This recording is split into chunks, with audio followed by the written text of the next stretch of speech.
Salut, c'est Chevalier Chaka. Je vous le dis d'office, je n'étais pas bien sûr de vouloir faire ce sujet tout de suite. J'ai même d'abord hésité à faire une sorte de best-of 2019, des choses que j'avais aimées cette année, mais pour lesquelles je n'ai pas eu le temps de faire une vidéo, comme Boogie Pop ou Carol and Tuesday.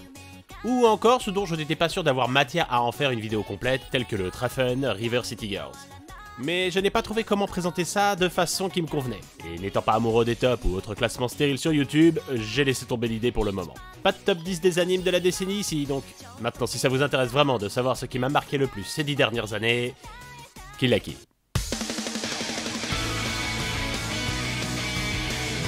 Voilà, comme ça vous saurez. Et justement, puisqu'on parle d'Hiroyuki Imaishi, revenons sur sa première grande série en tant que réalisateur et parlons du mystère qui est pour moi Gurren Lagann.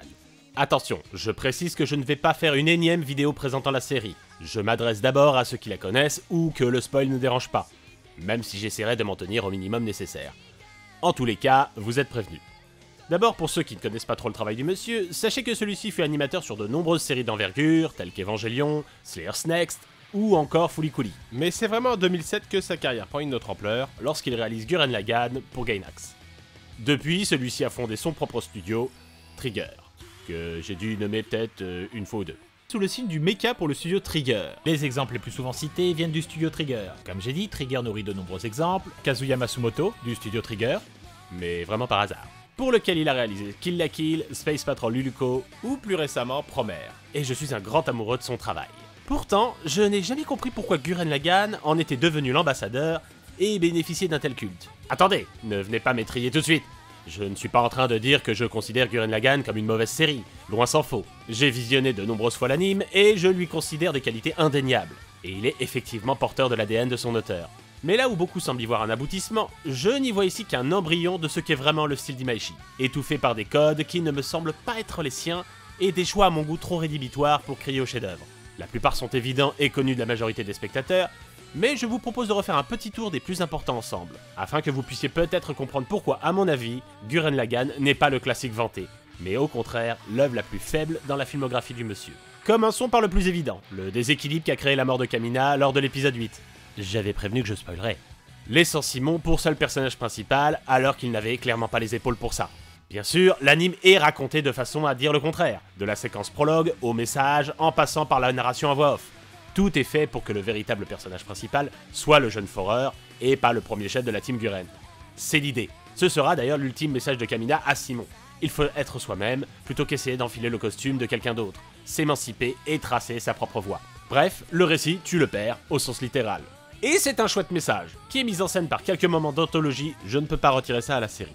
Néanmoins, au-delà de la note d'intention, je ne crois pas que Simon ait assez de choses à raconter pour être le héros à long terme. Mais j'irai plus loin en disant que ça n'aurait pas été bien différent avec Kamina.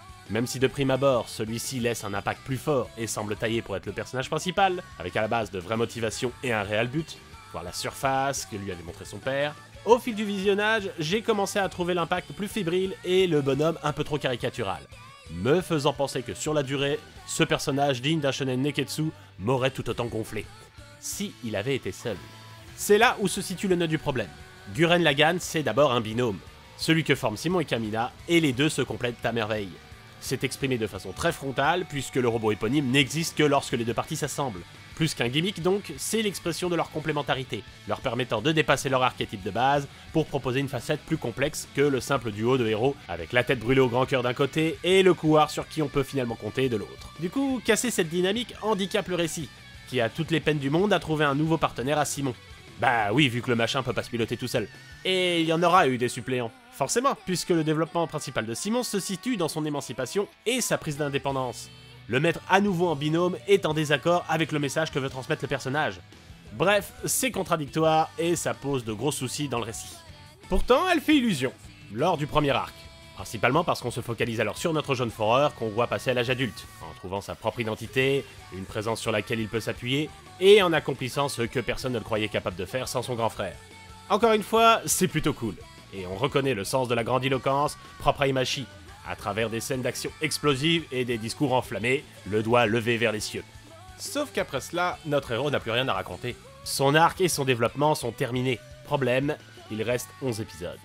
Et c'est ce deuxième arc qui déséquilibre tout l'ensemble avec des épisodes interminables et des thématiques qui n'ont plus grand chose à voir. comme si une autre série s'était greffée à la première. Mais sur le principe, pourquoi pas? Les sujets abordés ne sont pas dénués d'intérêt. Comme organiser une société de grande échelle alors qu'il n'y a pas si longtemps les communautés étaient réduites à des poignées d'individus? Quelle place pour les anciens héros? Est-ce que les idoles d'antan ont encore une utilité dans un monde en paix? Etc. Sur ce point, on retrouve l'intelligence du réalisateur, qui propose toujours des thématiques riches, sous couvert de spectacles boom boom avec des étoiles qui brillent. Mais ici, il y a comme un trop-plein. À vouloir trop en raconter, la série se perd et change un peu trop radicalement de style pour conserver une cohérence. Là où ses travaux suivants, bien que tout autant amoureux du changement brutaux de perspective et d'aliens dans le scénario, me semblent mieux conserver l'essence qui les caractérise. Surtout que le final vient annihiler toutes ces interrogations et thématiques en réglant ça à coups de lancer de galaxies au sens propre. C'est over the top, et oui, c'est génial tant c'est fait avec aplomb, mais ça remet quand même pas mal en question tous ces épisodes incroyablement bavards. Si c'est pour conclure dans une ambiance finalement similaire à la première partie, à quoi bon? Avec en prime un Simon qui finit par renier ce qu'il est totalement pour copier son ancien modèle. Ah, quoique non, ses lunettes ont plus de branches. C'est totalement différent. Oui, je grossis très volontairement. C'est encore plus déroutant lorsqu'on voit l'épilogue exprimer les mêmes idées en quelques minutes. Et en beaucoup mieux. Néanmoins, je pense que le souci principal de cette deuxième partie n'est pas dû au fait qu'elle ait une tonalité opposée à la première. Elle subit également les conséquences de choix malheureux faits au départ dans la narration, qui ne semblaient pas anticiper une telle durée. Et pour ça, il suffit de se pencher sur les personnages secondaires. Ils sont inexistants. Parce que voilà, ce second arc veut nous montrer la vie de nos héros dans un monde en paix. Des priorités qui ont changé, des chemins qui se sont séparés. Oui, c'est très joli tout ça, sauf que on s'en fout, parce que la majorité des personnages de Gurren Lagann n'ont pas une personnalité intéressante, quand ils n'en ont pas tout court. Pour m'amuser, j'ai essayé de me rappeler les noms des personnages récurrents de la série, et bien pour beaucoup ça se transformait en descriptifs peu flatteurs, comme le clown saoulant ou les jumeaux saoulants aussi. En fait, des personnages, il y en a beaucoup. Beaucoup. Beaucoup. Mais la plupart sont soit anecdotiques, soit insupportables et ne sont que des caricatures pas toujours de bon goût. Ce qui passe dans une série de 15 épisodes puisqu'on se focalise principalement sur une poignée. Mais quand celle-ci en fait 27 et qu'elle me demande soudainement de m'intéresser à ce que Dayaka est devenu, désolé de ne pas déborder d'un grand enthousiasme. Oui, on en trouve quand même quelques-uns de qualité. Le personnage de Viral par exemple n'est pas dénué de charisme. Mais le méchant qui passe du côté des gentils, ce n'est pas non plus d'une grande inventivité. Et noyé dans ce marasme de second couteau plus inutiles les uns que les autres, dont les morts ont franchement du mal à être impactantes, c'est un peu mission impossible pour réussir à capter notre intérêt tout du long. D'autant que nous l'avons vu plus tôt, Simon ne change plus. Alors que nous reste-t-il? Yoko? Vous êtes sérieux? Yoko n'est pas un bon personnage féminin. Elle n'est d'ailleurs pas un bon personnage tout court. Conçue pour être le personnage féminin badass, elle n'en est finalement que la caricature. Sexy, avec un gros fusil. Mais qui fait sa timide quand son soutif se décroche. Et bien entendu, amoureuse du héros. Non, pas Simon.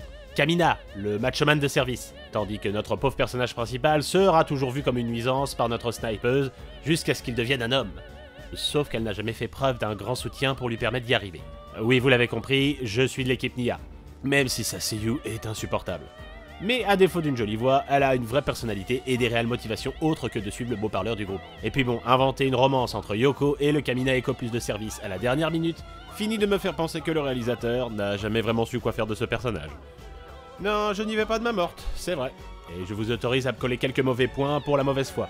Mais c'est sûrement parce que venant d'Imaishi, ce personnage me paraît improbable. Lui qui a imaginé des personnages féminins à forte personnalité à tour de bras dans ses autres travaux, j'ai du mal à concevoir qu'il ait fait une telle caricature l'un de ses leads féminins. Surtout qu'elle incarne également l'aspect sexy de Gurren Lagann. Et que de ce point de vue, ce n'est guère plus brillant. Si vous connaissez un peu le réalisateur, et que vous connaissez un brin mes goûts, vous devez avoir vite deviné un des aspects qui me plaît chez lui, son absence de tabou en ce qui concerne la sexualité. Hiroyuki Imaishi est un homme qui aime le corps féminin et qui lui rend justice. Pourquoi? Parce que lorsqu'il représente le sexy, il n'y va pas par quatre chemins et assume son amour pour les formes de manière très mature si vous voulez mon avis. Or, Gurren Lagann transpire le fanservice adolescent.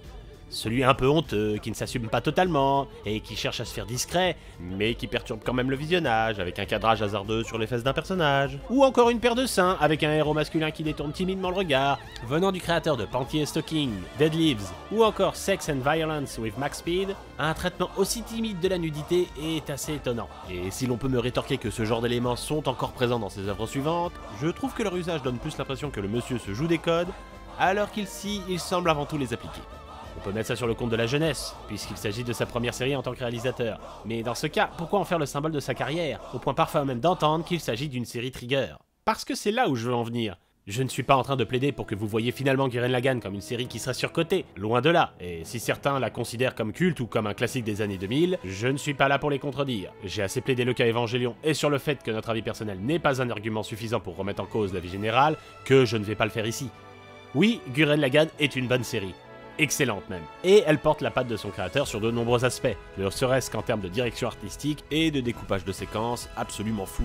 La série est encore visuellement impressionnante plus d'une décennie après, mais ce qui me gêne c'est qu'elle soit devenue le porte-étendard du travail de son réalisateur, et qu'à chaque fois qu'il a une actualité, il est présenté comme le créateur de Gurren Lagann, alors que je pense qu'on est très loin de ce qu'il veut exprimer avec ses créations. Et quand on voit ce qu'est devenu Gainax, et le fait que ses plus grands noms ont tous fichu le camp, je suis persuadé que Gurren Lagann est d'abord une série de studio, avant d'être celle de son réalisateur, encarté dans des règles qui ne sont pas les siennes, mais qu'il a essayé de détourner pour faire ce qu'il voulait. Pour résumer, je ne pense pas que Gurren Lagann soit la meilleure série d'Imaishi, voire même une série d'Imaishi pur jus. C'est plus un brouillon de ce qu'il voulait faire, comme Nadia l'était pour Evangelion. La formule n'est pas flatteuse, mais sachez que je n'ai que du respect pour le travail d'Anno et d'Imaishi, et que Nadia est un très bon anime, mais avec aussi beaucoup d'imperfections, dont plusieurs épisodes tristement célèbres. Ainsi, je considère que tout ce qui suivra Gurren Lagann est plus proche de ce qu'il veut faire, ne serait-ce que le génial et déjanté Panty and Stocking with Gator-Belt.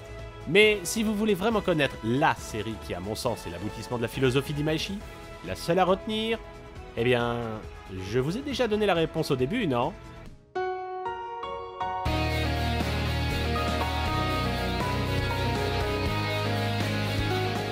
Mais je suppose qu'il est temps pour moi de vous en parler, parce que c'est probablement la meilleure façon pour moi de vous convaincre que Gurren Lagann n'est pas le plus grand chef-d'œuvre d'Imaishi. Du coup, ce sera pour la prochaine fois. Merci d'être passé me voir, et à une prochaine.